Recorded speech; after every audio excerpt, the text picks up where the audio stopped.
فکر کردی و واسه کلید همه میرای زندگی ویران میشه انتخابی ما با میرای گفم براش قانون سرش بالا نمیکنه لیلی من با صبر پدش کمینه مجنونه حتی رفته گفتن گرده همه سورا نمردای برای خش وقتی تو و یکم کاری نکردای مدد تو واری شیطان صرف نمیکنم تنگم مجبورم نکه پوشم من لباسای هرنگم تو چی مقصد داری ای دست دی چی نمیه اول چی گفته بده یه بار فکر کروسیه ایتم من دستور جون یگون چی در کورم نیستای بازی با گبزن شده که جایت کو خوری دستای ما عادی زندگی ما خطید یک جایا نبستم گفتم یاردم میکنم تو وقت قوتم هستن تو گفتی مایل میشه فقط دینک زنگ بزن بلبلکت خونده است گرفته است خط گبزم مدای کاری شیطان نمیگذره خط جام که فکری آینده تک بعد گیته مرا مخم که ایره گنده بدای پلان تو ورق شدرم وظیفم یک گفتن کپیدشین در خونتم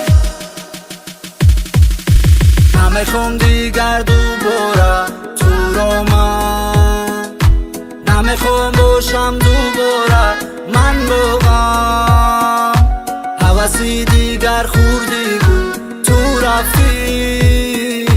نیا پیشم بی وفا ای یارم نمیخوام دیگر دوباره تو رو من نمیخوام باشم دوباره من واقعا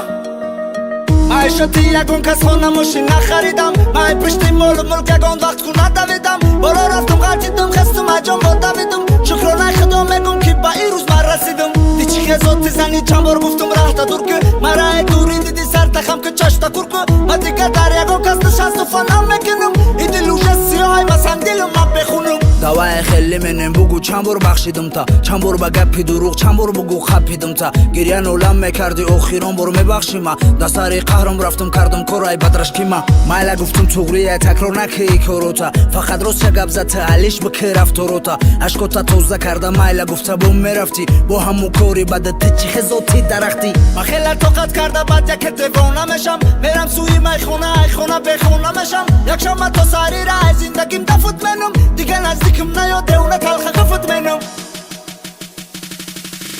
نمیخوام دیگر دوباره تو رو من